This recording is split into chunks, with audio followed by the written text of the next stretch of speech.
Dahil sa kanyang pagiging suwail na anak, nabuntis si Regina ng lalaking hindi niya kakilala.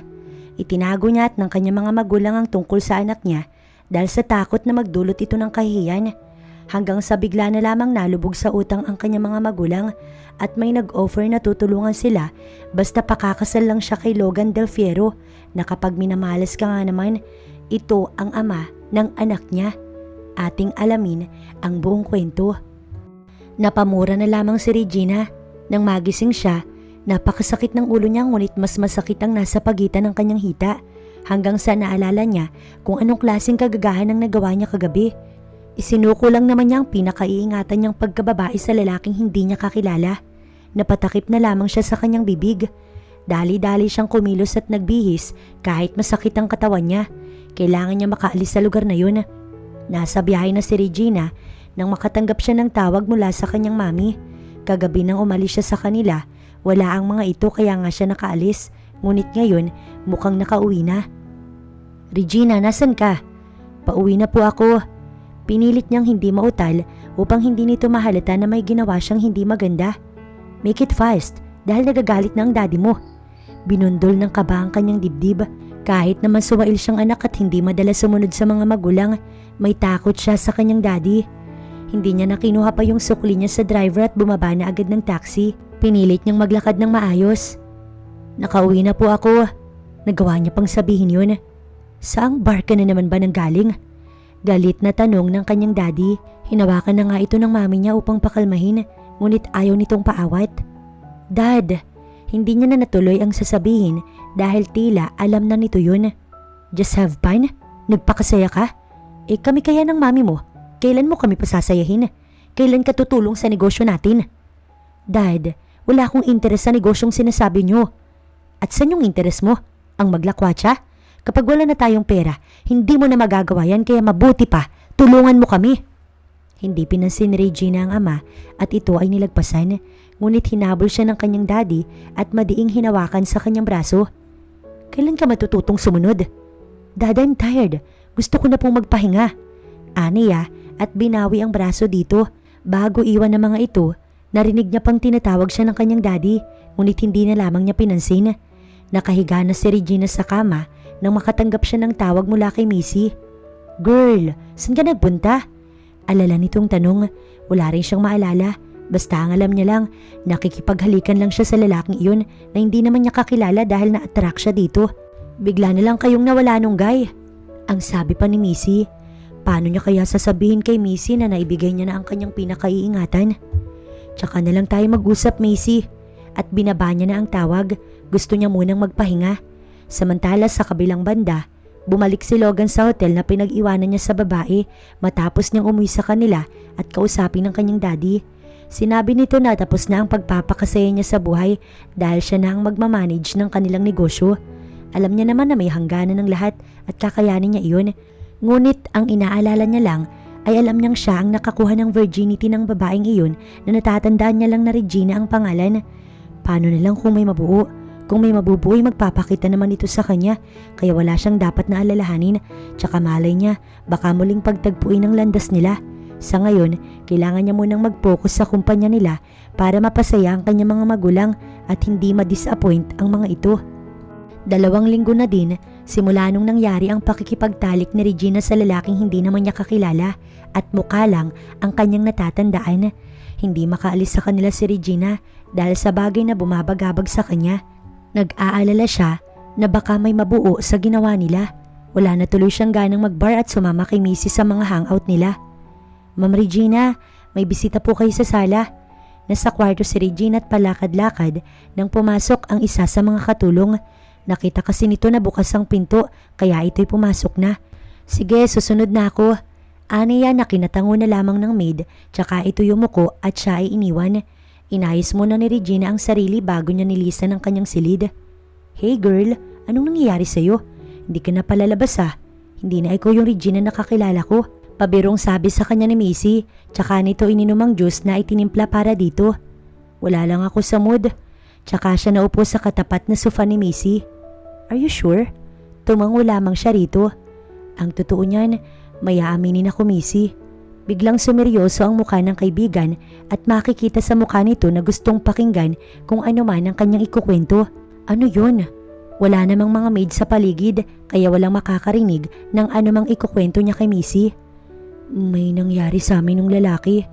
Napatakip na lamang ang kaibigan niya sa bibig. Hindi inaasahan ni Missy ang kanyang inamin. So it means, hindi ka na berhen? Matagal nang nawala kay Missy ang virginity nito. Binigay lang naman yun ng kaibigan niya sa ex nito na niloko lamang ito. Pero mas malala pa pala siya sa kaibigan dahil ibinigay niya ang kanyang sarili sa lalaking hindi naman niya kakilala. Kinakabahan ako, Missy. Pinaalam niya dito ang nararamdaman niya. Why? Takang tanong ni Missy na may kasamang pag-aalala. Hindi pa kasi ako dinadatnan. Gosh, huwag ka masyadong mag-overthink. Baka delay ka lang. Alam niyang pinapakalma lang siya ni Missy kaya nito nasasabi ang mga salitang yun. Anong gagawin ko, Missy, kung may nabuo nga? Bakit hindi mo muna alamin bago ka magpanik? Wala ba kayong piti? Biglang naalala ni Regina na minsan noong namili siya at na may napasamang piti kaya pumunta siya sa kanyang kwarto at doon na lamang iyon ginamit habang si Missy nakaupo sa kama at naghihintay.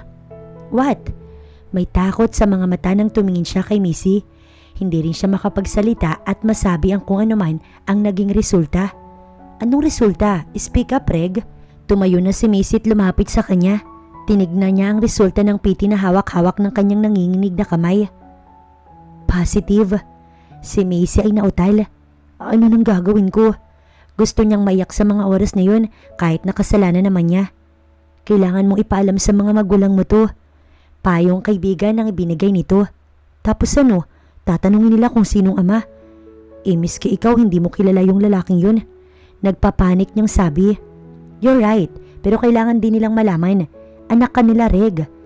Nang wala siyang masabi, niyakap na lamang niya si Missy. Nakaramdam si Regina ng kapanatagan kay Missy pero takot sa pwedeng maging reaksyon ng parents niya kapag ipinaalam niya. Tahimik lang si Regina habang sila ay naghahapunan.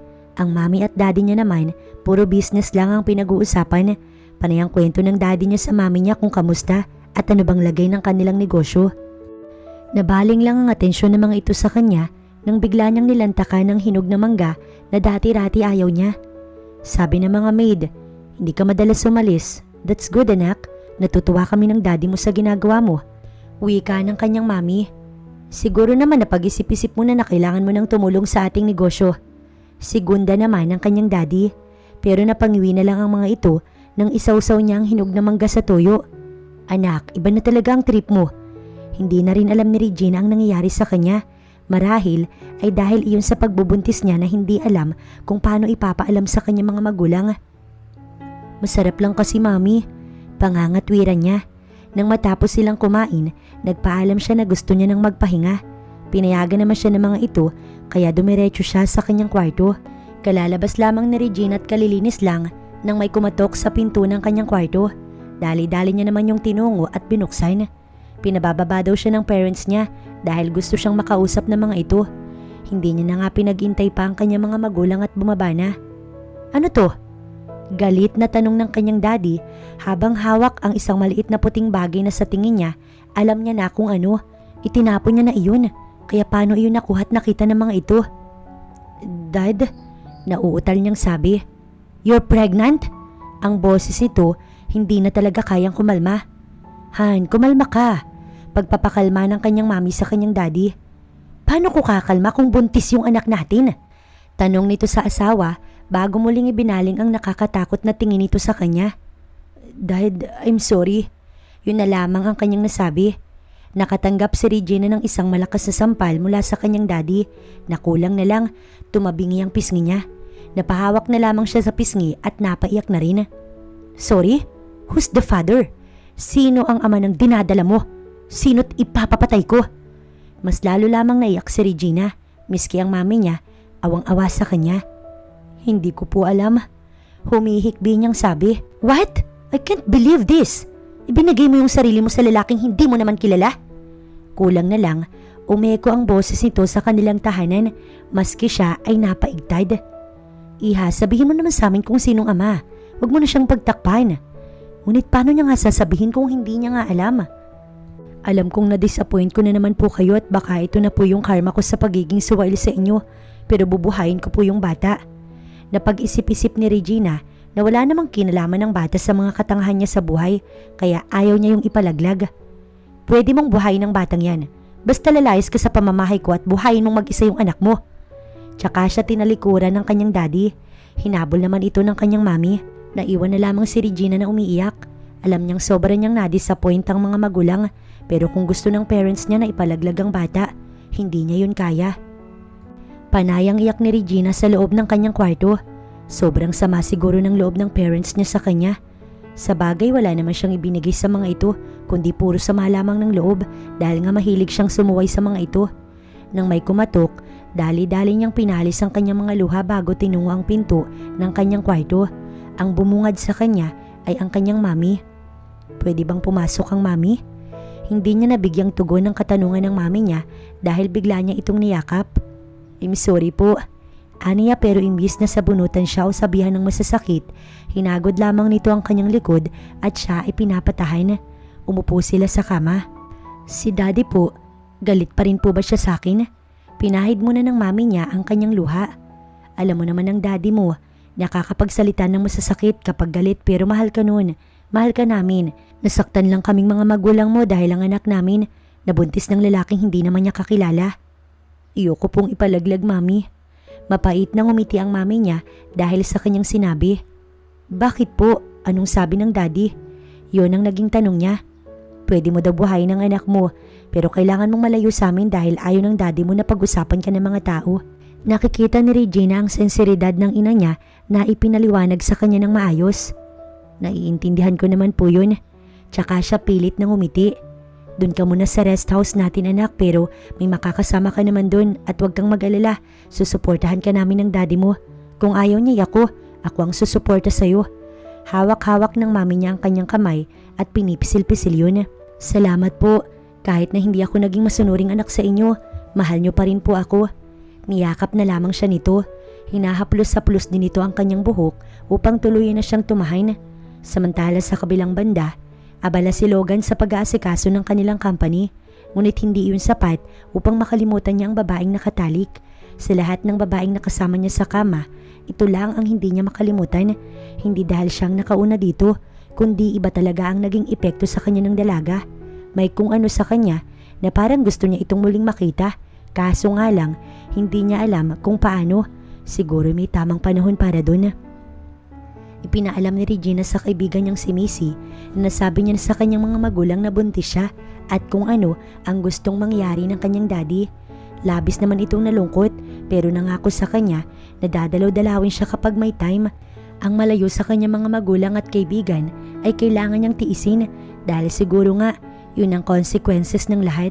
Kailangan niya iyong harapin. Pinadala nga si Regina ng parents niya sa rest house nila upang doon siya magbuntis. Wala kasing pwedeng makalam ng tungkol sa pagbubuntis niya. Naiintindihan naman ni Regina ang daddy niya na maaaring magdulot iyon ng kahiyan sa kanila at saka kasalanan niya rin naman kaya wala siyang karapatan na magdamdam. Ang laki-laki mo na, iha. Dati kapag dinadala ka ng mami at daddy mo dito, ang liit-liit mo pa noon. Natutuwang sabi sa kanya ng isang ginang. Oo nga po, yun na lamang ang kanyang nasabi. Mukhang nasabi naman na dito ang dahilan kung bakit siya nandun, kaya wala na itong masyadong itinanong. Napangiti na lamang si Regina nang muling mapagmasdan ng rest house nila na hindi niya matandaan kung kailan niya huling napuntahan. Sa mga unang araw na pananatili ni Regina doon, medyo na homesick siya at namimiss ang kanyang parents, lalo na ang kanyang mami. Pero habang tumatagal siya doon, natututo siyang maging independent at nare-realize niya na iba talaga kapag kasama ang mga magulang. Minsan talaga, kailangan mong mawalay sa kanila upang ma-realize mo kung gaano sila kaimportante sa iyong buhay. Iha, ito na ang pinabibili mo. Kapag may gusto siya, pinabibili niya na lamang iyon kaysa siya ay lumabas pa. Mahirap na din, baka may kung sino pang makakita sa kanya. Madalas rin naman na tumawag ang kanyang mami upang siya ay kamustahin. Kamusta ka dyan, anak? Muli siyang nakatanggap ng tawag mula sa kanyang mami. Ayos lang po ako, mami. Kayo po ni daddy, kamusta po kayo dyan? Siya naman ang nagtanong. Narinig niya pa ang pagbuntong hininga ng kanyang mami. Namimiss na kita, anak ko.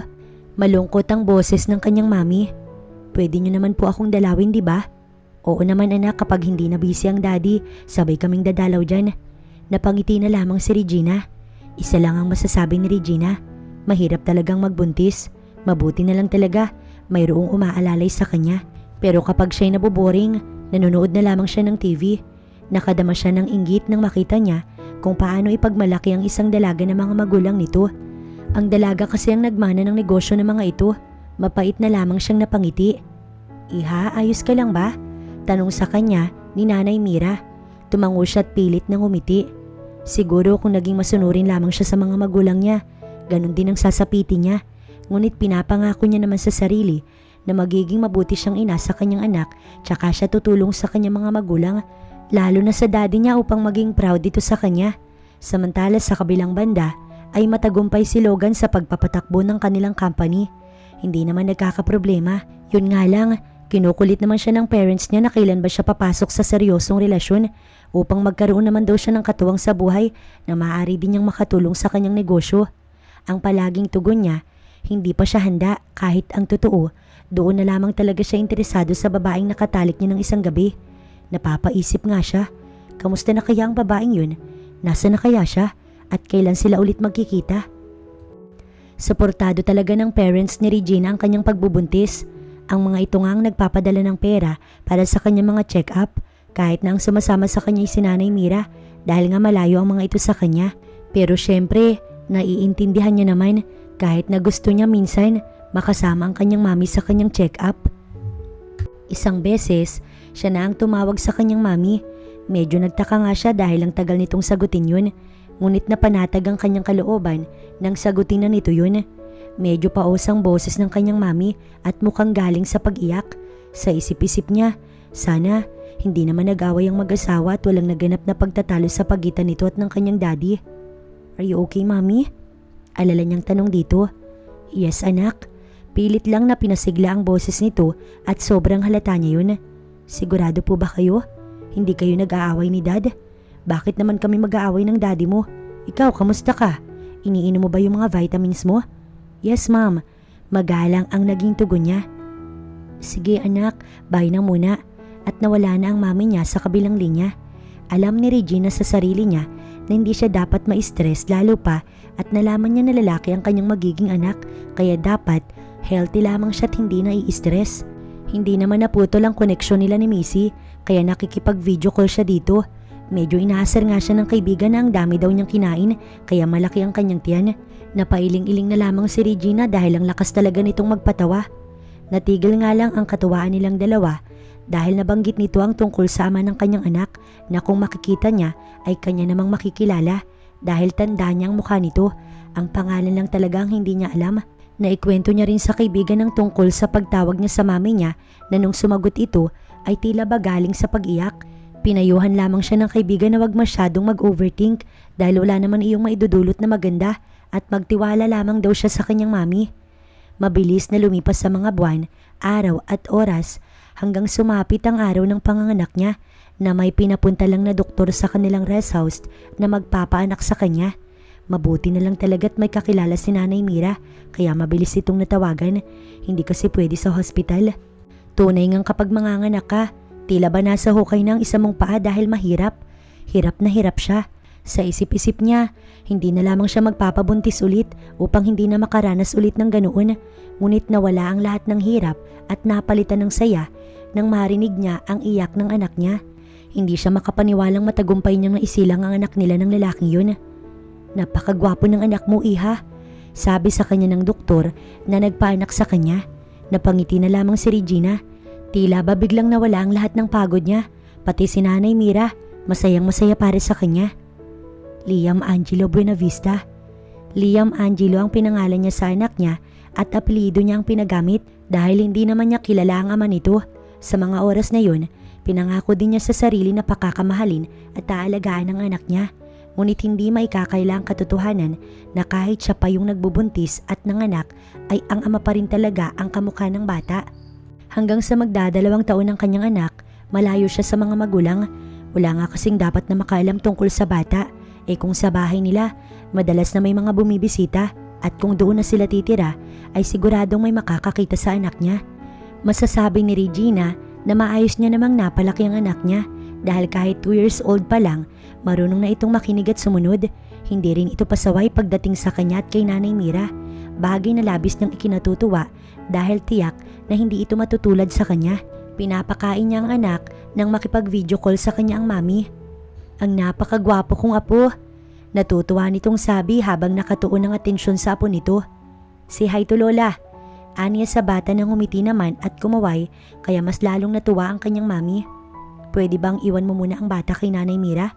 May mahalaga lamang ako na sasabihin." Sinunod naman niya ang ina at iniwan na muna sa hapag ang bata kasama si Nanay Mira. "Ano po yun, mami?" Taka niyang tanong dito. "Pwede bang umuwi ka na muna dito? Kailangan lang namin ng daddy mo ang tulong mo." "Bakit? May problema po ba? At saka hindi ako basta-basta pwedeng pumunta dyan, ma'am. Paano na lang ang anak ko?" Halatang nalungkot ang kanyang ina sa mga huli niyang sinabi pero wala naman din itong magagawa. "Okay po, iwan ko na muna si Liam kay Nanay Mira." "Salamat anak. Hindi naman pababayaan ni Nanay Mira ang anak mo." Agad ding nagpaalam si Regina sa ina dahil may anak pa siyang aasikasuhin at sasabihin niya pa din kay Nanay Mira ang tungkol sa pag-alis niya. "Ayos lang naman iha. Hindi naman mahirap alagaan ang anak mo, ngunit kailangan mong magpaalam ng maayos sa bata." Nang gabing yun, labis siyang nalulungkot dahil may iwan niya yung anak niya pero alam naman niyang hindi siya matatagalan at mababalikan niya ito kaagad. Hinagkan niya sa noo ang bata bago tumabi dito at niyakap ang anak niya. Bukas ay iiwanan niya ito. Babalik din si Mami, promise. Kinabukasan, nagpapaalam na siya kay Liam Angelo. Karga-karga ito ni Nanay Mira. Nang sumakay siya sa sasakyan, kumaway pa sa kanya ang bata dahil ipinangako niya naman na babalik din siya. Nag-flying kiss naman siya sa anak niya. Habang nasa loob ng taxi, hindi maiwasang maluha ni Regina dahil ngayon lamang siya nawalay sa anak niya. Mabuti na lang at hindi masyadong traffic kaya hindi siya natagalan sa biyahe. "Mami!" Naabutan niya sa kanila ang mami niya. Nang makita siya nito, agad itong lumapit at siya'y niyakap ng mahigpit. "Namiss kita anak. Halos 3 taon din silang hindi nagkita. Hindi kasi siya madalo ng mga ito dahil palaging busy." "Ano po bang problema? Saan niyo po kailangan ng tulong ko?" Curious niyang tanong. Maya-maya pa, nakita niyang pababa ng hagdan ang kanyang daddy. "Dad?" Medyo nauutal niyang sabi. Hindi niya pa kasi alam kung disappointed pa rin ba ito sa kanya. Hindi niya inaasahan na lalapit sa kanya ang daddy niya at siya yayakapin. "We're so sorry kung hindi ka man lang namin nadalo ng mami mo dun." "Okay lang po, naiintindihan ko." Aniya at ngumiti dito. Ngunit ang mas dapat na ikihingi ko ng tawad ay ang dahilan kung bakit kailangan ka namin, kung bakit kailangan namin ng tulong mo. Sa paraan pa lamang ng pagsasalita ng daddy niya, kinabahan na si Regina. "Ano po bang maitutulong ko, Dad?" "Kailangan mong pakasalan si Logan De Fiero, ang nag-iisang anak ng mag-asawang De Fiero. Patawad anak, ngunit yun lang ang tanging paraan upang makabayad tayo sa malaking pagkakautang natin sa kanya." "Po, hindi ko nga po kilala ang lalaking yun." Nabigla si Regina kaya niya nasabi ang mga salitang yun. Tsaka nakakabigla naman talaga. Ang tulong pala na kailangan sa kanya, papakasalan niya ang lalaking hindi naman niya kilala. Malaki ang naging utang natin sa kanya dahil sa perang nahiram natin na isalba ang ating negosyo kaya hindi pa tayo naghihirap ngayon anak. Pasensya na kung ito ang kailangan naming tulong pero ikaw lang ang makakapagsalba sa atin. Bigla siyang nanghina sa mga salitang narinig mula sa kanyang daddy. "Dad, pero paano po yung anak ko?" Walang naisagot ang kanyang daddy maski ang mami niya ay natahimik. "Paano naman po yung apo niyo? Matatanggap niya ba ito? Siguradong ako lang yung kailangan niya." "Anak, may mag-aalaga naman sa anak mo." "Pero Dad," hindi niya na natuloy ang sasabihin dahil sinenyasan siya ng daddy niya na tumahimik muna dahil may tumatawag dito. Takang-taka man sa pag-uusap pero kalaunan nahalata niya na kung sino ang kausap ng daddy niya. Walang iba kundi ang lalaking iyon. Pupunta daw siya dito ngayon, mamayang gabi. Ngayon na? As in agad-agad? Pati ang mami niya hindi iyon inaasahan. Gusto niya nang makilala ang anak natin.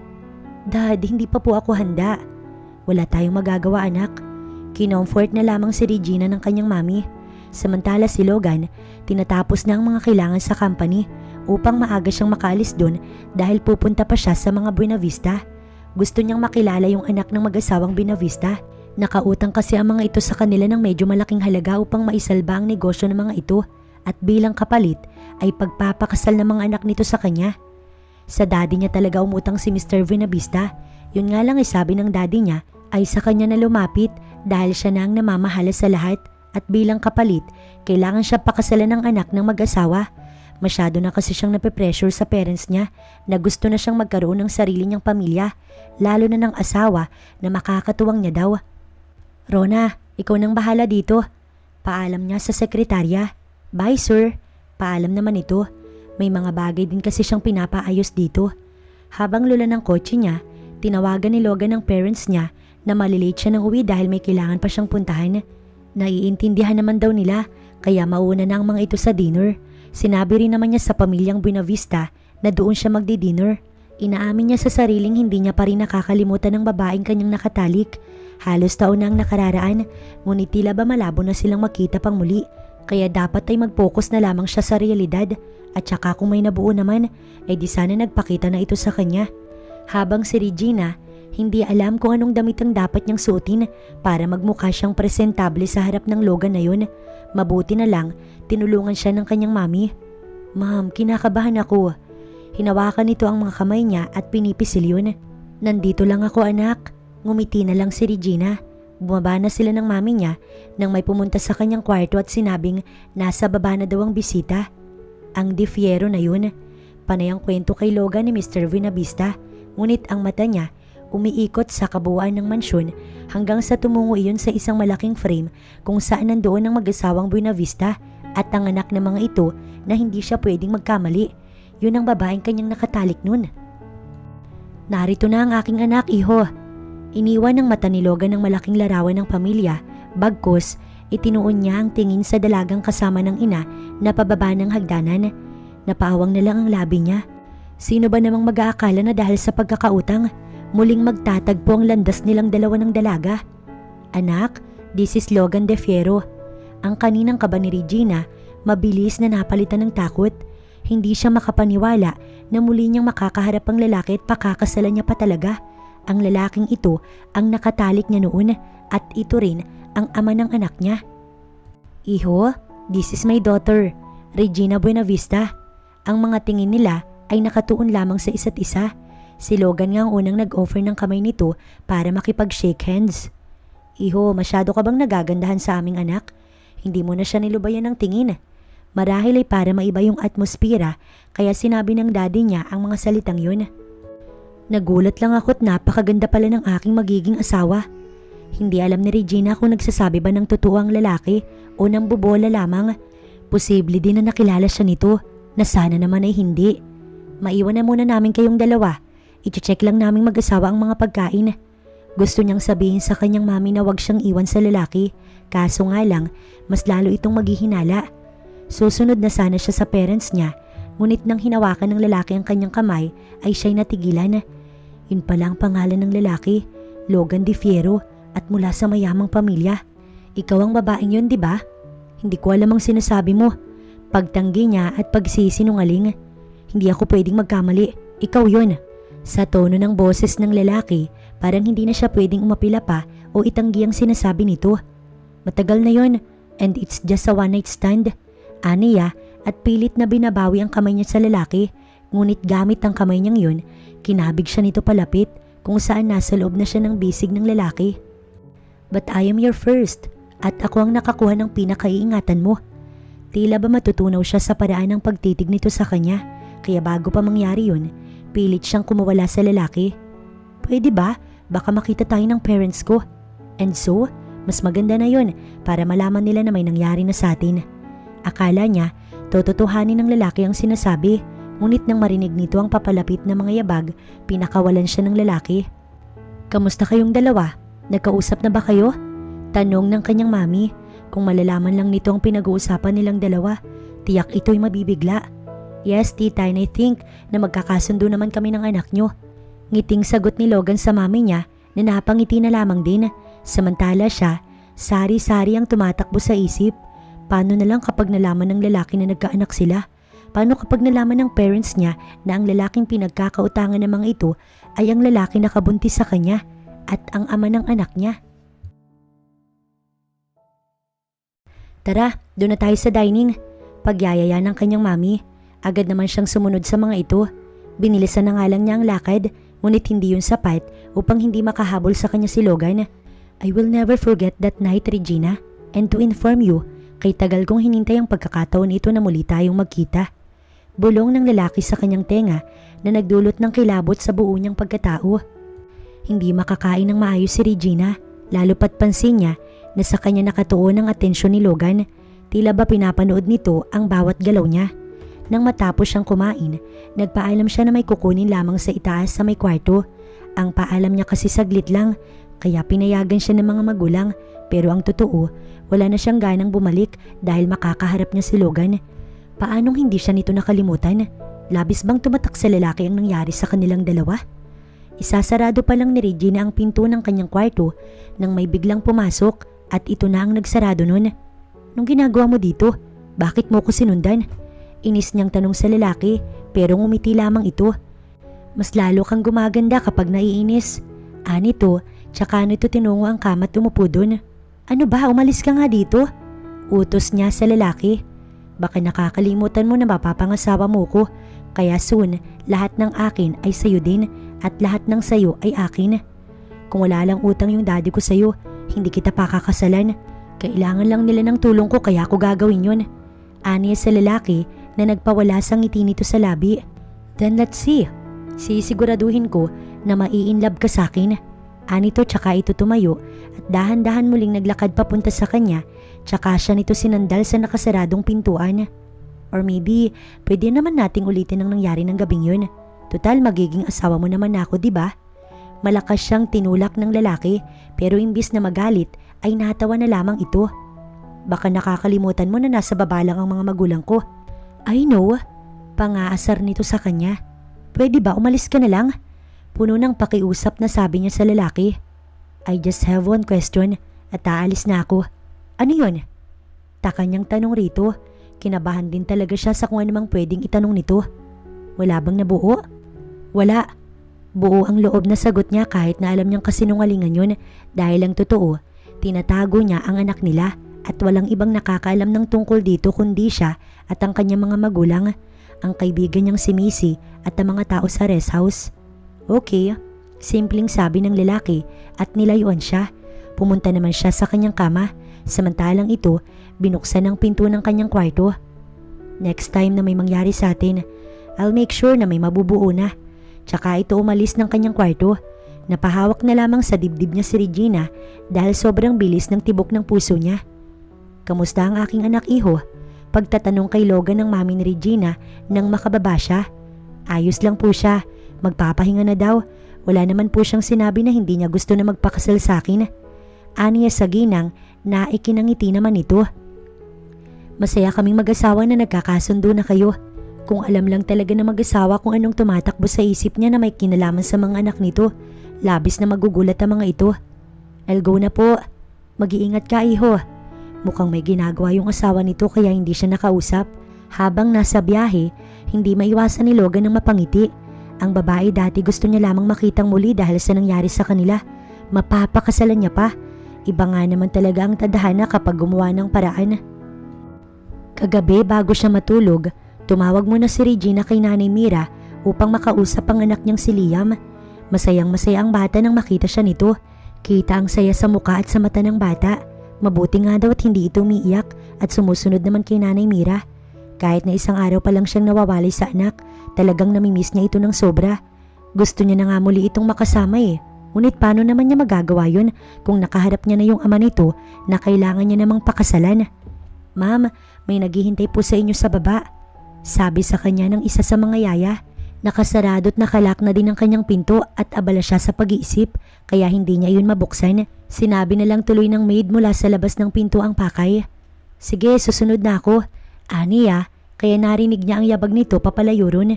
Iniisip niya palang na baka si Logan iyon, parang ayaw niya nang bumaba at harapin ito. Kaso nga lang, baka isipin naman ng lalaki na nilalayuan niya ito. Pagbaba ni Regina, hindi niya inaasahan na makikita niya ang kaibigan na si Missy na sa sobrang saya niya, dali-dali siyang lumapit at niyakap ang kaibigan. Tumatawag ako sa rest house, nandito ka na pala kaya pumunta na ako dito. Saad naman ito habang yakap-yakap niya. Gaga, na-miss kita. Ako ba hindi? Natawa na lang tuloy silang magkaibigan hanggang sa kinamusta nito ang anak niya. Sinong magbabantay sa anak mo kung nandito ka? Sinenyasan niya ito na wag maingay. Si Nanay Mira. Aniya na mukhang naunawaan naman ito agad. Tanong lang, bakit ka ba nandito imbis na nakakasama mo yung anak mo? Sa tingin niya, mapagkakatiwalaan niya naman si Macy kaya ikinuwento niya ang lahat dito. Halos hindi nga paniwalaan ito ang kanyang naging kwento. So ang lalaking naka one night stand at ang ama ng anak mo ang pakakasalan mo ngayon? That guy? Gosh! Naiiling pa nitong sabi. Kaya nga hindi ko na alam yung gagawin ko. Ano pa nga ba? Aminin mo na may anak kayo. Eksaheradang sabi ng kaibigan. Sinabi ko na wala dahil natatakot ako. Pag-aamin niya sa kaibigan, kaya naman napatampal na lamang ito sa noo. So it means tinanong niya kung may nabuo. That means concerned siya sa'yo tapos hindi ka nagsabi ng totoo. Sa bagay na iintindihan naman kita. Siguro'y natatakot ka lang na baka kunin niya yung bata. Pero mas nakakatakot na kapag nalaman niya, baka lalo niyang kunin. Napuno siya ng takot dahil sa sinabi ni Missy. Pero agad ding nawala yun nang bigla na lang may tumikhim sa likuran nila. Si Logan na kadadating lang. Mukhang may kausap ka, sige, aalis na muna ako. Ayos na sana dahil aalis na ito kaso nga lang pinigilan ng kaibigan niya. No, aalis na din ako. Binisita ko lang yung best friend ko. May pupuntahan din kasi ako kaya saglit lang ako dito.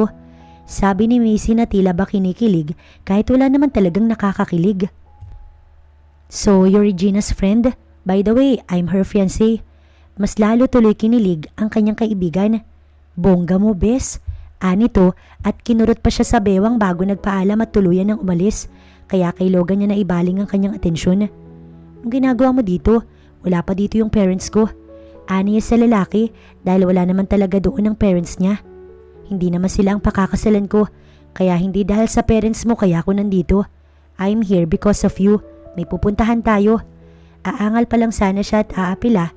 Kaso nga lang, hinawakan ng lalaki ang kamay niya at ayaw na iyong pakawalan pa kaya napasunod na lamang siya rito. Anong gagawin natin dito? Hawak pa rin ni Logan ang kamay niya. Nasa harap sila ng isang restaurant nang itanong niya iyon sa lalaki. Ano pa ba? Ano bang ginagawa sa restaurant? Hindi ba't kumakain? Or may iba ka pang gustong gawin? Kapag gano'n, iba ang dapat nating puntahan. Pabirong sagot ng lalaki sa kanya kaya inis niyang binawi ang kamay niya dito at tumalikod. Papara na nga sana siya ng taxi upang makalis doon at umuwi na lang para tawagan ng anak niya. Kaso nga lang, naabutan siya ni Logan at napigilan. I'm just kidding. Nakakain na ako. Inis niyang sabi sa lalaki. Kahit dessert lang, I just want to know you more. Para medyo kilala na natin ang isa't isa kapag kinasal na tayo. Napairap na lamang siya dito. Kung hindi niya kasi ito pagbibigyan, mas lalo lamang siyang kukulitin. Sabay silang pumasok ng restaurant. Ito na ang humanap ng mapupwestuhan at kahit na kaya niya naman, pinaghila siya ng bangkuan. Nang makaupo na silang parehas, tsaka ito umorder. So bakit?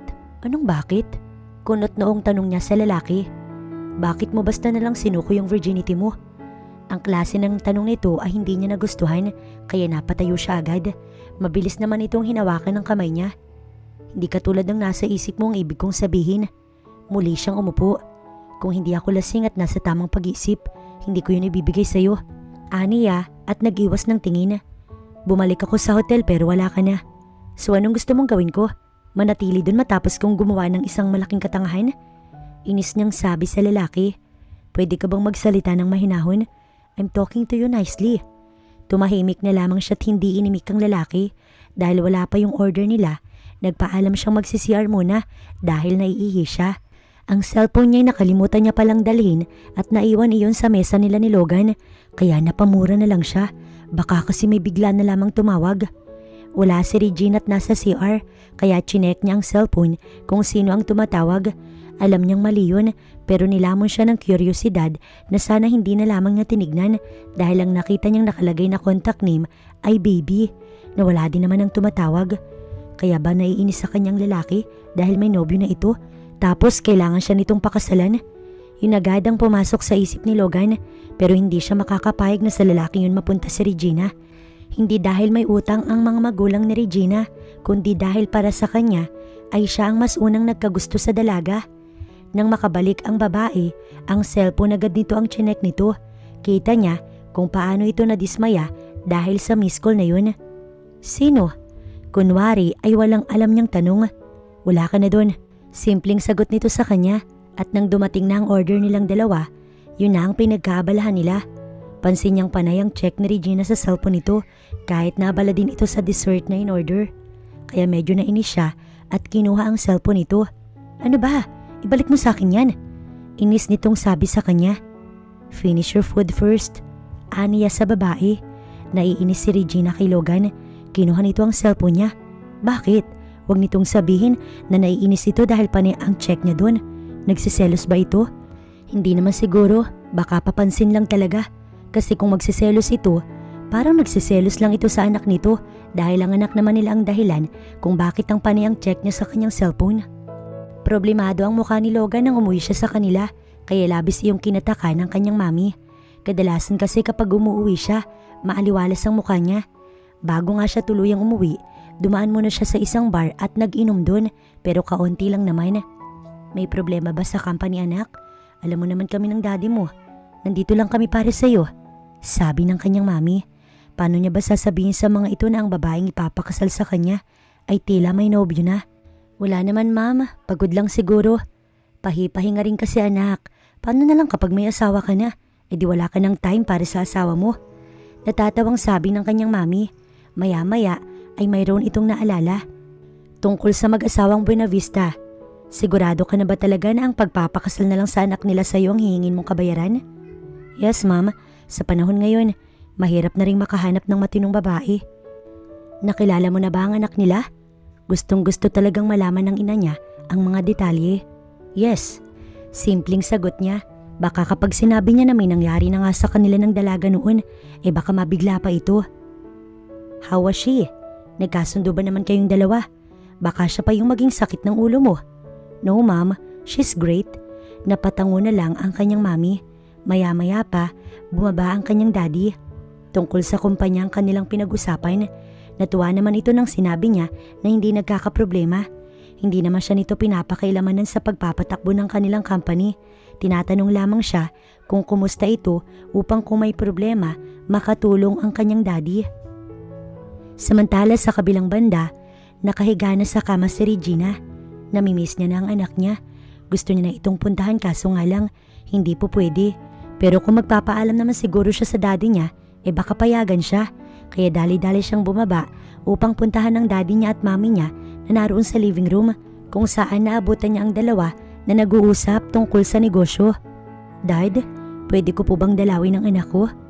Anak, nag-usap na kami ng daddy mo. Dito mo na patirahin ang anak mo kasama si Nanay Mira para magbabantay pa rin kapag wala ka. Sa labis na tuwa at saya sa nalaman, nayakap ni Regina ang mami niya pati na rin ang kanyang daddy. Miss ko na din po siya kahit na saglit pa lang kami nagkakahiwalay. Aniya sa mga magulang, naiintindihan ka namin anak pero ang hindi lang namin alam kung matatanggap ba siya ng mapapangasawa mo. Mabilis na nawala ang ngiti sa labi ni Regina dahil hindi niya alam ang ibibigay na tugon sa mga magulang. Ano bang dapat niyang gawin? Kailangan niya bang sabihin kay Logan ng totoo na may anak silang dalawa? Tsaka na lang po natin isipin yun. Ang mahalaga, makakasama niyo po yung apo niyo. Aniya sa mga magulang na napangiti na lamang. Sa tingin ko naman, matatanggap ni Logan ang anak mo. Kaya niya lang siguro kailangan na mapapangasawa. Kailangan niya na makakatuwang sa buhay at hindi naman magiging hadlang yung anak mo dun. Pagbibigay ng mami niya ng opinyon, ngumiti na lamang siya. Labis-labis na saya ang naramdaman ni Regina dahil nang sumunod na araw, dumating sa mansyon si Nanay Mira kasamang anak niyang si Liam Angelo. Tuwang-tuwa ang bata nang muli siyang makita. Agad niya namang kinuha kay Nanay Mira ang bata at siya ang bumuhat dito. Ang mami at daddy niya napapangiti na lamang habang sila ay pinapanood. Anak, this is your lolo and lola. Tinuro niya ang mami at daddy niya sa bata. Lola, lolo.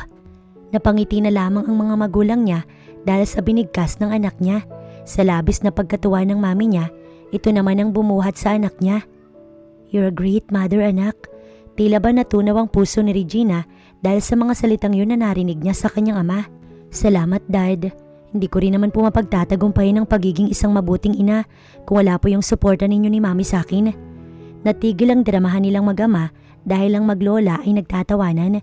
Kinikiliti kasi ng mami niya yung anak niya kaya tuwang-tuwa naman ito. Nang tanghaling yun, sabay-sabay silang nagtanghalian. Matapos kumain, inasikaso niya ang anak niya. Sanay kasi ito na kapag tanghali natutulog. Iniwan niyang tulog ang bata sa kanyang silid. May harang naman, iinom lang sana siya ng tubig pero hindi niya inaasahan na may naghihintay pala sa kanya sa ibaba. Walang iba kundi si Logan. Logan? Halos magkanda-utal-utal niyang sabi. Paano ba naman ang anak nilang dalawa? Nasa kwarto niya lang sa itaas. Easy, ako lang to Regina. Natatawa nitong Ani at unti-unting naglakad papalapit sa kanya. Ano bang ginagawa mo dito? Tanong niya sa lalaki. Nandito ang mapapangasawa ko. Why? Ayaw mo ba ako nandito? May iba ka bang ine-expect na darating? May pakahulugan na mga sinasabi nito. Wala. Mariin niyang sagot. Yun naman pala eh. Then go out with me. Kalalabas lang natin nung nakaraan ah. Then we'll stay here basta makasama kita. Bigla siyang napaisip na kung doon sa bahay nila, mas lalong delikado. Sige, payag na ako. Saan mo ba gustong pumunta? Pwede niya namang iwan muna ang anak niya kay Nanay Mira. Maalagaan naman ito ng mabuti at hindi naman magkakaproblema. Nagpaalam muna siya sa lalaki na pupunta siya sa kusina. Mabuti na lang at hinayaan siya nito. Doon niya kinausap si Nanay Mira na ayos lang naman daw. Sinabi niya din na kapag bumalik ang parents niya, sabihin na lamang na may pinuntahan siya saglit. Ang mga magulang niya kasi may biglaan ding pinuntahan at mamaya pa ang balik. Nang nasa sasakyan, ikakabit na sana ni Regina ang seatbelt dahil sa may tabi ng driver's seat siya pinaupo ni Logan. Pero ang lalaki na mismong nagkabit nun hanggang sa magtama ang mga tingin nila. Matagal na itong napatitig sa kanyang labi na para bang gusto nitong halikan yun. Kaya nagulat na lamang siya nang tuluyang ilapit ni Logan ang mukha sa kanya at sinakop ang labi nito ang kanyang labi. Kaya napapikit na lamang siya. Kapwa sila hingal na hingal nang tumigil sa halikan. I'm sorry, hindi ko napigilan. Paghingi ng paumanhin ng lalaki pero napaiwas na lamang siya ng tingin at ito'y nag-focus na lamang sa pagmamaneho. Habang nasa biyahe tahimik lamang siya hanggang sa ito na ang bumasag ng katahimikan. Ikakasal ka na sa akin Regina, kaya hindi ako makakapayag na mapunta ka sa iba o may maging kahati sa'yo. Ano bang pinagsasasabi nito? Wala naman siyang nobyo at kung may magiging kahati man ito sa kanya, yun ay ang anak nila. Matapos siyang ihatid ni Logan, dali-daling pumasok sa kanila si Regina. Hindi siya makapaniwala sa kapangasang ginawa ng lalaki. Hinalikan siya nito at sa isip-isip niya kung hindi nito napigilan ng sarili, baka kung saan nga nauwi ang lahat.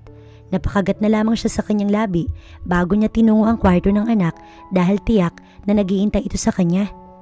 Tama nga siya, dahil nang pumunta siya sa silid kung saan niya ito iniwan kay Nanay Mira, gising na ang bata at nang makita siya, dali-dali itong nagpakarga sa kanya. Napangiti na lang si Regina at binuhat ang bata. Gusto niyang humingi ng tawad sa bata dahil sa biglaang pag-iwan niya dito pero sinamahan niya lang naman yung ama nito. Sila mami, hindi pa umuwi? Tanong niya kay Naymira. Wala pa iha, sige doon na muna ako sa baba't tutulong. Tanging pagtango lang ang naging tugon niya. Nang makaalis si Nanay Mira, tinuon na lamang niya ang buong atensyon sa anak at nilaro niya ito. Tuwang-tuwa naman ang bata. Samantala si Logan, hindi pinagsisisihan ang ginawa niyang paghalik kay Regina. Oo, humingi siya ng tawad sa babae pero dahil yun sa hindi niya napigilan ng sarili at bukod doon, baka kung hindi niya napigilan ng sarili, baka kung saan nauwi ang lahat. Hanggang makabalik tuloy siya sa company, may ngiti sa labi niya kaya nakarinig siya ng bulungan mula sa mga empleyado na hindi niya na lamang pinansin dahil siguro nga'y nahihibang na siya pero dahil yun sa isang babae. Nakaupo na siya sa swivel chair nang makatanggap siya ng tawag mula sa kanyang ina. What is it, ma'am? Aniya sa inang nasa kabilang linya. Gusto ko na dalhin mo dito sa mansyon na mapapangasawa mo. I want to know her more bago kayo ikasal na dalawa. Naiintindihan niya ang kasabikan ng ina kaya sino ba naman siya upang tutulan ng nais nitong mangyari. Isa pa, dahilan din iyon para muli silang magkasama ni Regina kahit na pwede siya nitong layuan dahil sa ginawa niyang paghalik dito na hindi naman ito maaaring gawin dahil ikakasal na nga sila. I will talk to her. Okay, simpleng sagot ng mami niya at nawala ito sa kabilang linya. Habang nakaupo sa swivel chair, Si Regina lang ang tumatakbo sa kanyang isip kung ano ba ang ginagawa nito sa mga oras na yun o kung saan ba ito abala. Alam niyang masyado siyang possessive dahil sa mga binitiwan niyang salita sa babae, pero may karapatan naman siya, lalo pat ikakasal naman na silang dalawa. At kahit pa sabihin itong may iba itong gusto, wala itong magagawa kundi pakasalan siya. Na mga sumunod na araw, naging abala si Logan sa company nila dahil nagkaroon ng important matters, kaya hindi niya napupuntahan si Regina sa bahay nito at hindi sila nakakalabas na dalawa. Kaya noong maayos niya na ang lahat, hindi siya nagdalawang isip na muling puntahan ng babae. Ngunit imbis na ito ang maabutan para sa nayayaing lumabas, ay isang bata na umiiyak at pinapatahan ng yaya nito ang kanyang naabutan. May kung ano siyang naramdaman, lalo na nang magtama ang tingin nila ng bata at nang muli itong umiyak habang nakatingin sa kanya. Hindi niya nga inintindi ang tinatanong ng tagapag-alaga ng bata sa kanya kung sino ba ang ipinunta niya dun dahil ang atensyon niya nakatuon lamang sa batang lalaking umiiyak. Ayaw sanang sumama ni Regina sa mami niya sa pagsha-shopping dahil mas gusto niyang alagaan ang anak niya. Kaso lamang, pinilit siya nito dahil para kay Liam Angelo din naman daw ang mga bibilhin nila. Kaya ayon, napasama na lamang siya. Ngunit habang nasa mall, hindi niya alam kung bakit hindi siya mapakali. Kaya laking pasasalamat niya nang sabihin ng mami niya na umuwi na at ipapahatid siya nito kasama ang mga pinamili nila sa driver dahil may kailangan pa daw itong puntahan. May nagyayaya kasi dito na kumari. Agad siyang pumayag at sinabi sa ina na mag-iingat na lamang. Ganun pa din, habang siya ay nasa sasakyan, walang tigil ang mabilis na pagtibok din ng kanyang puso sa hindi niya malamang dahilan kung bakit ganun nga ba ang nararamdaman niya. Nang nasa tapat na tuloy siya ng tahanan nila, dali-dali siyang bumaba upang makapasok na agad ron. Hindi niya na nga hinintay pang pagbuksan siya ng driver. Nay? Hindi niya natuloy ang sasabihin, lalo na nang hindi si Nanay Mira ang makita niya na nag-aalaga sa anak niya. Walang iba kundi si Logan. Ngunit ano naman ang ginagawa nito dun?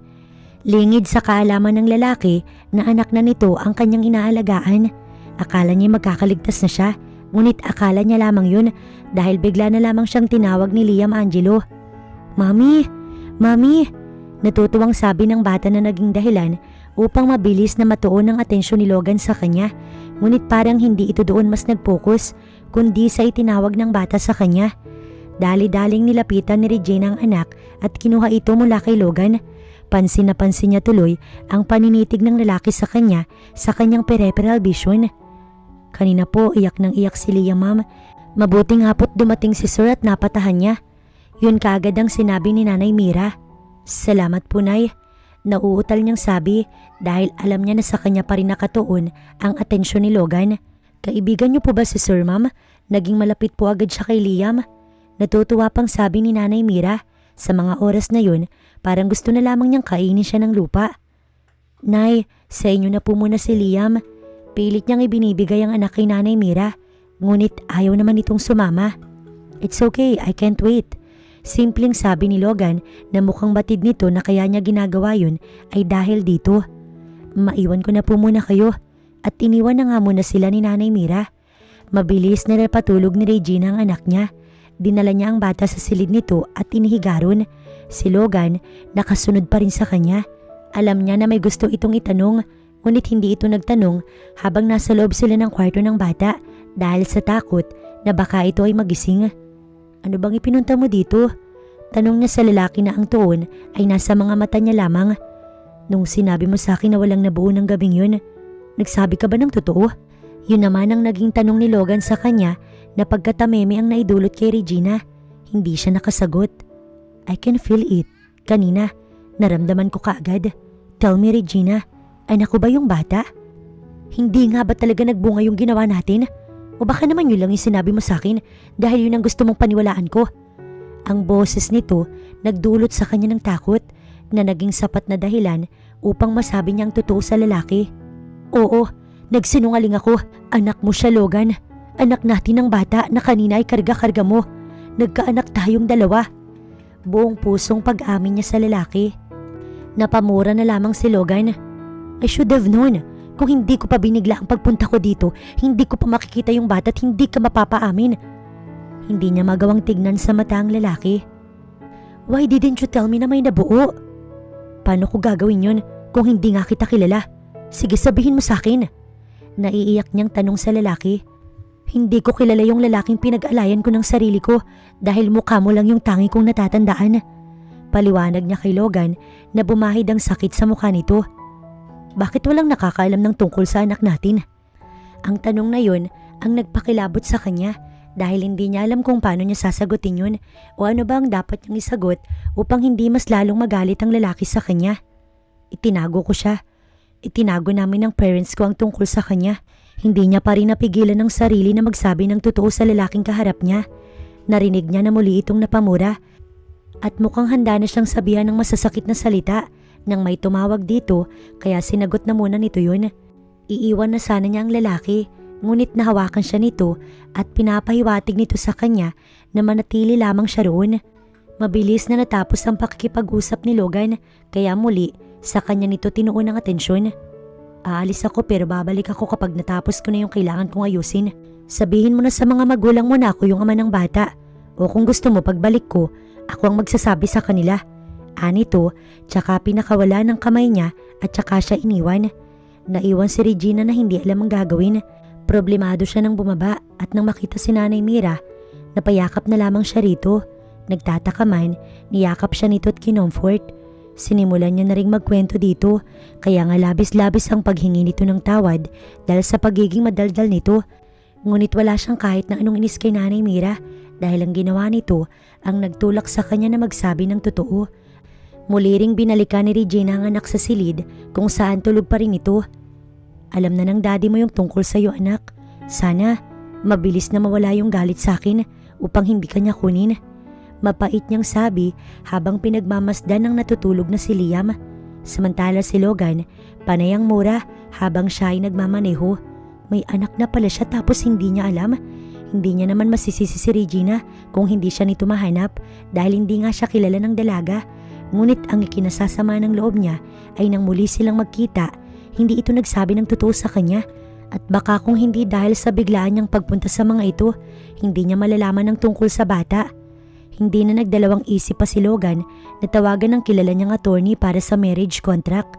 Gusto niya nang maikasal sila ni Regina sa lalong madaling panahon kahit na hindi na muna sa simbahan at sa ganoong paraan na lamang.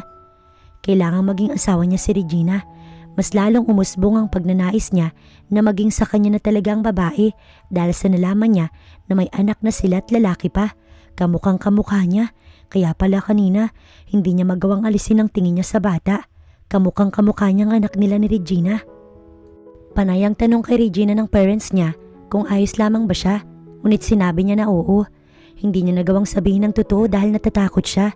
Hindi niya alam kung paano sisimulan at ipapaliwanag sa mga itong lahat sa paraang maiintindihan siya ng mga ito kaya pinagpaliban niya na muna ang lahat.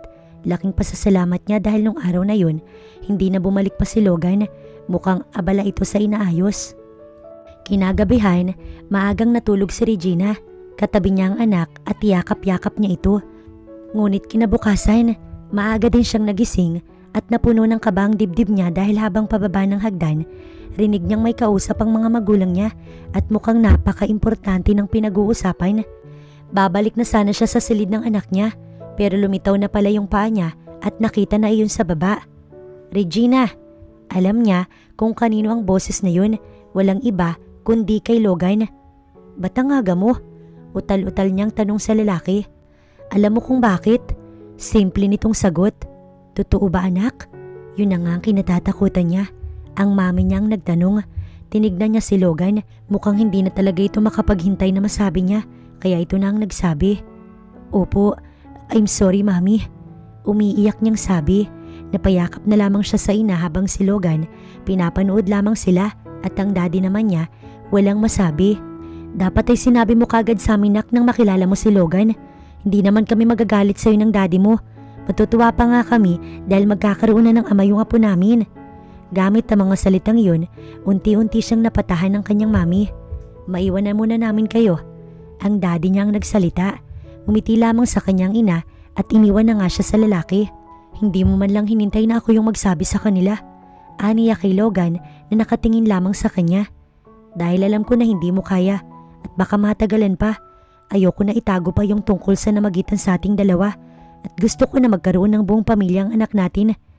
May diin ang bawat salitang binibitiwan ng lalaki. Tulog pa ang bata. I know dahil maaga pa, pero hindi lang naman siyang pinunta ko dito. Kinuha nito mula sa isang envelope ang isang papel at nang basahin niya yun dahil binigay sa kanya ay isang marriage contract. Para saan to? Hindi ba't ikakasal din naman tayo? Gusto ko lang makasigurado. May anak na tayo, Regina, kaya wala nang dahilan pa para hindi ka pumirma. Sa marriage contract lang naman nakatuon ng atensyon kaya mabilis na nawala doon ang focus niya dahil sa mga sumunod ni Logan. Gusto ko na doon na kayo tumira ng anak natin sa bahay ko na ngayon ay bahay na natin. Pero matagal-tagal din na nakasama ng anak natin ang mga lolo't lola niya. Hindi na dapat natin to pinagtatalunan. Natural sa mag-asawa ang bumukod. May mga sasabihin pa sana siya, ngunit inabutan na siya ni Logan para sa kanyang pagpirma. At ewan niya ba, marahil ay dahil sa takot na magalit ito sa kanya, pinirmahan niya na ang binigay nitong dokumento. Nakausap ko na yung mga magulang mo, bukas na bukas din. Lilipat na kayo ng anak natin sa bahay ko at wala ka na magagawa pa. Marahil ay magaling makipag-usap si Logan kaya napapayag agad ng mga magulang niya sa gusto nitong mangyari. Habang daladala ng ilang maid ang mga gamit nila papunta sa sasakyang naghihintay sa may labas ng mansyon nila, hindi maiwasang malungkot ni Regina dahil halos kadadating lamang nila mag-ina sa tahanan ng kanyang mga magulang. Nauna nga lang siya ng onti tapos ngayon doon na sila ng anak niya kay Logan. Alam namin ng daddy mo na pangangalagaan kanya't ang anak ninyo. Hawak-hawak ng ina niya ang mga kamay niya at pinipisil-pisil yun. You should be happy, my daughter, dahil may ama na yung anak mo na noon ay hindi mo kakilala. Pilit na lamang siyang umiti. Masaya naman talaga siya dahil hindi nalalaki pa si Liam na hindi kumpleto ang pamilya. Ang iniisip lamang niya ay ang magiging kalabasan ng pagsasama nila ni Logan. Kumuway si Regina sa kanyang ina. Ang anak niya nasa sasakyan na kung saan katabi nito si Nanay Mira na sasama sa kanila dahil sabi ng mami niya mas kailangan niya ito. Humihingi po ng tawad si Sir dahil hindi siya nakasundo sa inyo. May inaasikaso lang po pero tatapusin niyo na lamang daw po yun at dadating agad sa bahay. Tanging pagtango na lamang ang naging tugon niya sa driver ni Logan. Mukhang kumuha pa talaga ng lalaking driver para sa kanya't sa anak nila. Napaka hands-on naman ng ama ng anak mo, iha. Natutuwang sabi ni Nanay Mira, ngunit wala siyang binigay na tugon dito. Ibinaling na lamang niya ang atensyon sa anak na nilalaro ang toy car nito. Kaya tuwang-tuwa din si Nanay Mira habang pinapanood ang bata. Mabilis silang nakarating sa sinasabing bahay. Pinagbuksan sila ng driver. May mga umalalay din nung papasok sila sa bahay ni Logan. Hindi mo masasabing bahay dahil sa laki nun. Wow! Ang tanging nasabi ng anak niya. Kahit na bata pa ito, marunong na maka-appreciate ng mga bagay sa paligid. Naghabulan pa yung anak niya at si Nanay Mira, kaya si Regina ay napapangiti na lamang. Pinanood na lamang niya ang dalawa hanggang sa nawala ang mga ito sa kanyang paningin at may bigla na lamang sumulpot sa kanyang gilid, kaya naman halos atakihin siya sa gulat. My wife, ang bilis mo naman, nauutal niyang sabi kay Logan. Bakit? Ayaw mo ba ako nandito? Hindi naman sa ganoon, nakakagulat lang. Where's our son? Kalaro si Nanay Mira. Bakit mo pala ako tinawag na wife? Ngumisi ang lalaki. Dahil asawa na kita. Naayos na ng kakilala kong attorney ang dokumento na pinapirmahan ko sa'yo. May pagmamalaking sabi nito sa kanya. Pupuntahan ko lang yung anak natin. Buong akala ni Regina, makakatakas at makakalayo na siya kay Logan. Ngunit nahawakan nito ang kamay niya at hinila siya palapit at kasabay nun ang pagkakakulong niya sa bisig ng lalaki. Logan, ano ba? Ang anak natin. Inaalala niya talaga yung anak nilang dalawa, ngunit mas inaalala niya ang maaaring kahantungan ng inaakto ni Logan. Kung alam mo lang kung gaano kita gustong parusahan dahil sa pagtatago mo at ng pamilya mo tungkol sa anak natin, pero ibang parusa yung ibibigay ko sa'yo. Pilit niyang tinutulak ang lalaki palayo sa kanya, ngunit sadyang hindi niya ito kaya. Kinakabahan na siya sa mga salitang lumalabas sa bibig ni Logan. Pwede na nating gawin ng honeymoon, wife. Bulong ni Logan sa kanyang tenga na nagdulot ng kilabot kay Regina. Tinungo ni Logan ang silid ng kanyang mag-ina.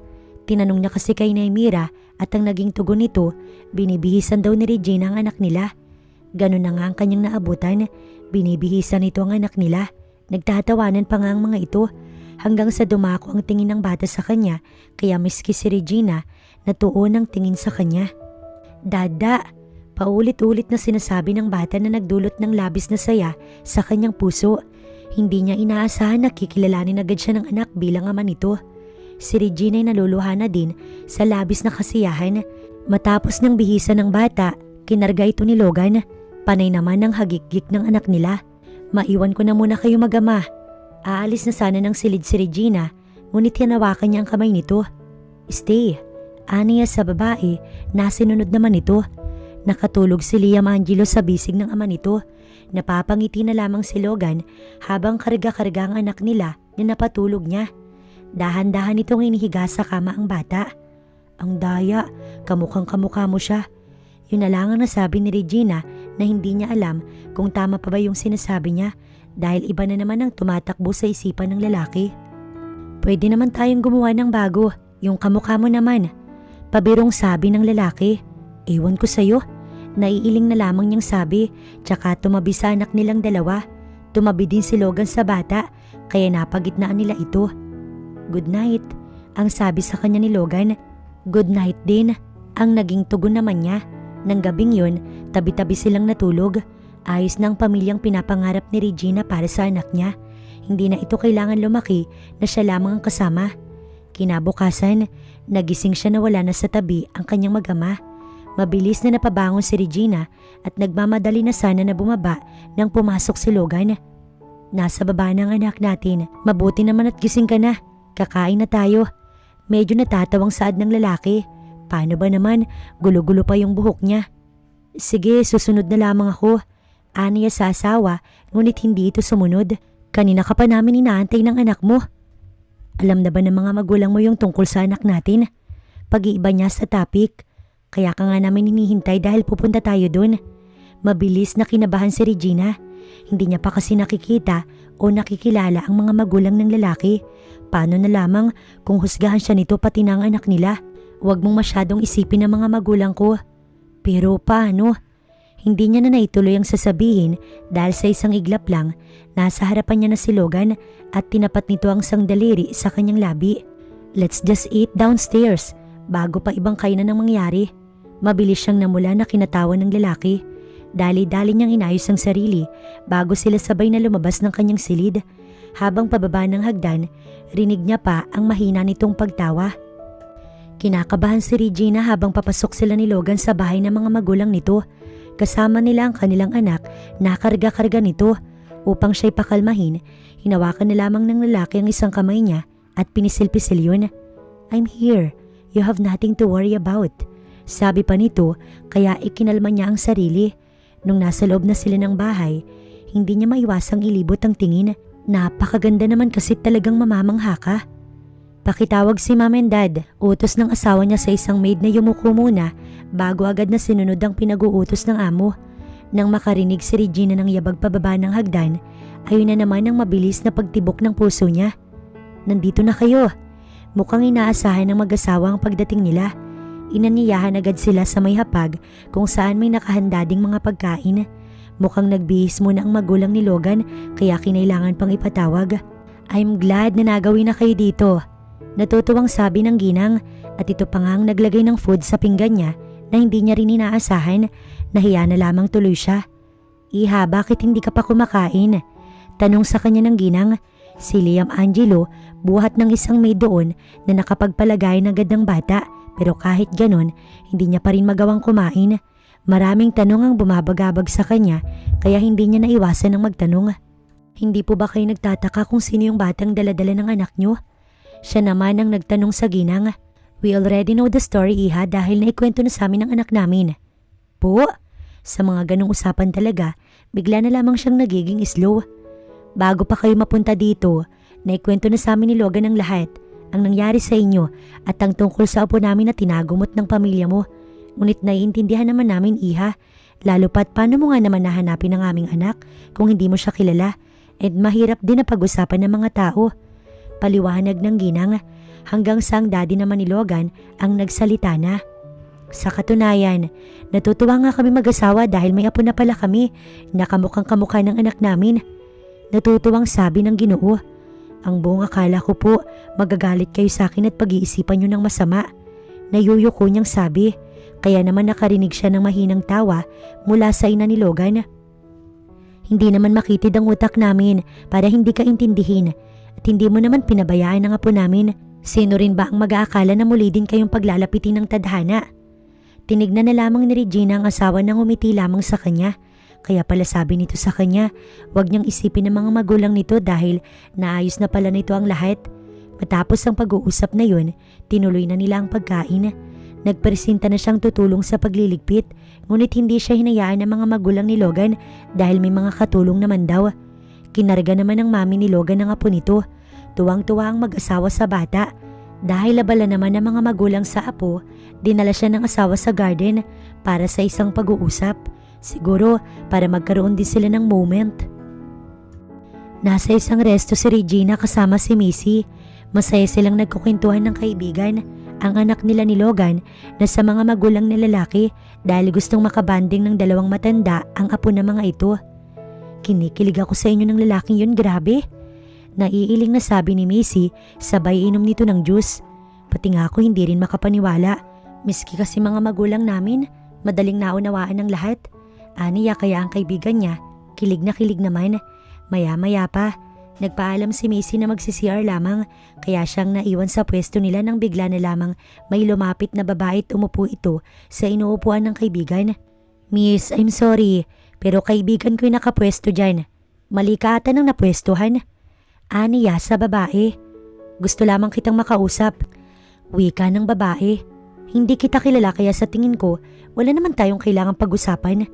May kailangan kang malaman tungkol sa asawa mo. Ang sinabi nito ay nagdulot ng takot at kaba sa kanya. Anong kailangan niyang malaman tungkol sa asawa niya? Pasensya na, pero wala akong time para pakinggan namang sasabihin mo. Aniya para umalis na ang babae, ngunit nanatili ito ron. Paano kapag nalaman mo na nabuntis niya ako? Bigla siyang nanlambot sa sinabi ng babae. Alam niyang hindi magagawa ni Logan ang ganoon at kung mayroon mang ganoon na nangyari, dapat sinabi nito sa kanya. Hindi ako naniniwala sa iyo. May diin niyang sabi na kinatawa ng babae. Hindi ko sinabing maniwala ka, pero pinapaalam ko lang sa iyo lalo pa at mukhang masaya kayong dalawa. Babaero yung asawa mo nun at hindi natin sure baka hanggang ngayon.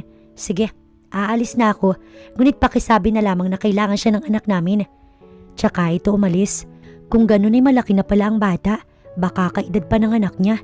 Pagbalik ni Missy, takang-taka siya kung bakit lungkot na lungkot ang kanyang kaibigan. Anong nangyari? May babae kasi. Nagkakandao-talutal pa nitong sabi. Tapos ano? Anong ginawa sa inong babae? Sabi niya, nabuntis siya ni Logan at nagkaroon din daw sila ng anak. Hinang-hinang sabi sa kaibigan. At naniwala ka naman. Naiinis na sabi kay Regina ng kaibigan. Paano kung totoo? Hindi sa pagdadamot, pero ayoko may maging kahati yung anak ko sa daddy niya. Mabuti pa mag-usap kayo ni Logan nang malaman mo yung totoo. Hindi yung nagpapaniwala ka kung kani-kanino dahil hindi naman nakakatulong. Makakasira lamang sa inyong dalawa yun. Suggestion ni Missy at niyaya na siyang umalis dun. Habang nasa loob sila ng taxi, tinawagan niya si Logan at sinabing kailangan nilang mag-usap na dalawa kung totoo ba ang kanyang nalaman. Panay ang dasal niya sa loob ng sasakyan na sana'y hindi dahil kung totoo man, masakit para sa kanya na naging honest siya kay Logan pero ito may inililihim pala sa kanya. Umuwi na muna siya sa kanila. Sinabi naman ni Logan na may aayusin lang ito saglit at uuwi din ito. Palakad-lakad lamang siya habang hinihintay ang asawa. Hindi niya pa rin maiwasang mag-overthink. Wife? Natigil lamang siya dahil dumating na si Logan. Agad niyang hinarap si Logan. Meron ka bang hindi sinasabi sa akin? Tanong niya sa lalaki pero imbis na sagutin ang tanong niya, mas nag-focus ito sa mga mata niya na halatang galing sa pag-iyak dahil namumula ang mga iyon. Ganon din ang ilong niya. Teka, umiyak ka ba? Alala namang tanong nito sa kanya. Sagutin mo yung tanong ko. Meron ka bang hindi sinasabi sa akin? Halatang naguguluhan si Logan. Hindi ba't ikaw ang may hindi agad sinabi sa akin? At yun na yung tungkol sa anak natin. Ano bang sinasabi mo, wife? Yun ba ang dahilan kung bakit ka umiiyak? Sinubukan siyang lapitan ng asawa, ngunit palayo siya ng palayo rito. Hanggang sa napaupo na lamang siya sa may sofa at tumabi naman ito sa kanya. Nayuko siya at nagsipatakan ng mga luha. May babaeng kumausap sa akin kanina. Ang sabi niya, Nabuntis mo daw siya at kailangan ka ng anak niya. Babaero ka noon, kaya hindi imposibleng mayroon kang nabuntis na ibang babae. Tinignan niya sa mata ang asawa na imbis na bigyang tugon ang sinabi niya, gamit ang likod ng palad nito, pinunasan ng kanyang mga luha. Ayoko, Logan. Unti-unti na ring nahulog yung loob ko sa'yo't mahal na kita. Ayoko may maging kahati sa'yo, pati na ang anak natin. Ayoko na may maging kahati sa'yo. Umiiyak pa rin niyang sabi. Wala naman talaga kayo magiging kahati sa akin dahil sigurado ko na wala akong ibang babaeng nabuntis. Oo, babayero ko nun, pero sinisigurado ko na walang nabubuo. So stop crying dahil walang saysay ang pag-iyak mo. Ani Logan habang pinupunasan pa rin ang mga luha niya kaya mabilis na napatigil sa pag-iyak si Regina. Tay mahapi na nalaman ko na may nararamdaman ka na para sa akin. And you love me too dahil ako simula nung may nangyari sa atin. Hindi ka na nawala sa isip ko. Kaya ngayon na mag-asawa na tayo, ayoko na sasaktan ka ng dahil sa akin at sa mga maling sinasabi sa'yo. Sino yung babae? San mo ba siya nakausap? Sinabi naman ni Regina kung saan sila nagkausap ng babae. Dali-dali itong umalis. Sasama sana siya pero sabi nito, doon na lamang daw siya sa bahay nila dahil ihahatid na rin ng mga magulang nito yung anak nila at bigla ring dumalaw ang kanyang mga magulang. Hiyang-hiya si Regina. Umiyak siya dahil sa babaeng hindi naman pala kilala ni Logan. Marahil ay dahil sa selos. Tapos, napaamin pa siya ng biglaan sa kanyang feelings. Agad niyang tinawagan si Macy at sinabi na nakausap niya na ang kanyang asawa. Masaya ito para sa kanya dahil nagkaliwanagan na sila ni Logan. Naiinis pa nga ito sa kanya dahil pinairal niya agad ang kanyang emosyon. Pero magaan talaga sa loob na wala pala talaga silang tinatago ng asawa sa isa't isa. Nalaman ni Logan na ang babaeng kumausap pala sa asawa niya ay walang iba kundi ang anak ng matandang humihingi ng tulong sa kanya noon na hindi niya natulungan. Dahil ito na nga yung humihingi ng tulong, ito pa ang masamang ugali. Isa pa, nalaman niya na ginagamit nito ang company sa mga hindi mabuting gawain. Ang kapal naman na mukha ng anak nito na guluhin yung asawa niya at sabihan ng kasinungalingan na hindi niya kilala ang babae at nakakausap. Wala ring nangyari sa kanila kaya hindi niya alam kung saan ito pinulot ang kasinungalingan na yun. Gusto lang talagang masira silang dalawa ni Regina. Masakit para sa kanya nang makita na galing sa pag-iyak ang babaeng mahal kaya agad niya ngang tinanong kung ano ang nangyari. Natutuwa siya dahil inamin ito ang tunay na nararamdaman niya pero ang dahilan kung bakit ito napaamin ay agad niyang hindi ikinatuwa. Akala kasi meron na itong magiging kahati sa kanya pati ang anak nila. Na never na mangyayari dahil masyado niyang mahal si Regina upang magbigay ng ikakasakit ng damdamin nito. Matapos maayos ang lahat, umuwi na si Logan. May tinawagan siyang kakilala upang balaan ang mag-ina na yun at dahil sa pinahatid niyang mensahe, siguro naman ay titigil na ang mga iyon. Matitikman kasi talaga nila ang galit niya kapag hindi pa tumigil. Nang makauwi sa kanilang bahay, kaagad na hinanap ni Logan ang asawa. Ang sabi ni Nanay Mira ay nasa kwarto daw ito ng mag-ina. Simula nang tumira ang mag-ina niya doon, hindi pa natulog si Regina sa kwarto niya. Naiintindihan niya naman dahil mas kailangan ito ng anak niya. Pero ngayon na wala pa yung anak nila at nasa mga magulang niya naman, hindi naman siguro masama kung sa kanya naman ito ubusin ng oras. Nagulat pa si Regina sa biglaan niyang pagpasok ng silid. Naabutan niya itong nagsusuklay. Nakaroba pa ito at mukhang galing sa paliligo. Pansin niya talaga na kung minsan nakakailang ligo ito. Naayos mo na? Tanong nito tipinatong ang suklay sa mesa. Ngunit ang focus niya wala sa itinanong ng asawa kundi nandito.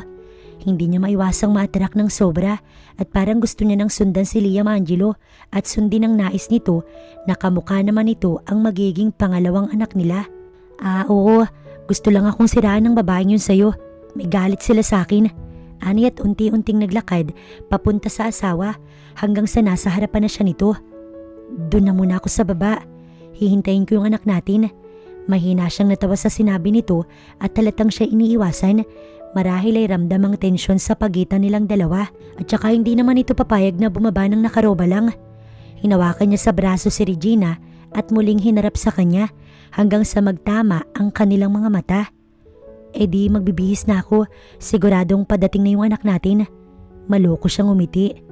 No wife, mamaya pa siya dadalhin nila mom and dad, kaya may time pa tayo. Aniya habang unti-unting tinatanggal ang tali ng roba nito. Time para ano? Para gumawa ng kapatid niya. Tsaka niya sinunggaban ng halik si Regina na noong unay kinagulat pa nito. Pero kalaunan, napapikit din. Gumanti sa mga halik niya at ipinagkatiwala nito ang sarili sa kanya. Iba ngayon dahil hindi na ito lasing at walang tama ng alak. Isa pa, may nararamdaman na rin sila para sa isa't isa at kilala na siya nito. Ikinasal din sila ni Logan sa simbahan kung saan naging saksi ang maraming bisita. Pero syempre, ang pinaka-importante ay ang mga taong malalapit sa buhay nila. Katulad na lamang ng mga magulang niya. Ang mga magulang nito, si Nanay Mira at maging si Macy na naging todo suportado sa kanila. Palakpakan ang kanilang narinig nang maglapat ang kanilang mga labi. Maging ang anak nilang si Liam ay nakipalakpak na rin. Kilala na nga ng publiko yung anak nila. Maging siya dahil ipinakilala sila ni Logan na noon, hindi rin mahilig sa mga ganoon kaya hindi niya ito kilala pero ngayon halos ipagyabang sila sa buong mundo dahil mahal na mahal daw siya nito at ang anak nila na halos ikatunaw ng kanyang puso. Grabe talaga ang asawa niya. I'm so happy for you, Reg.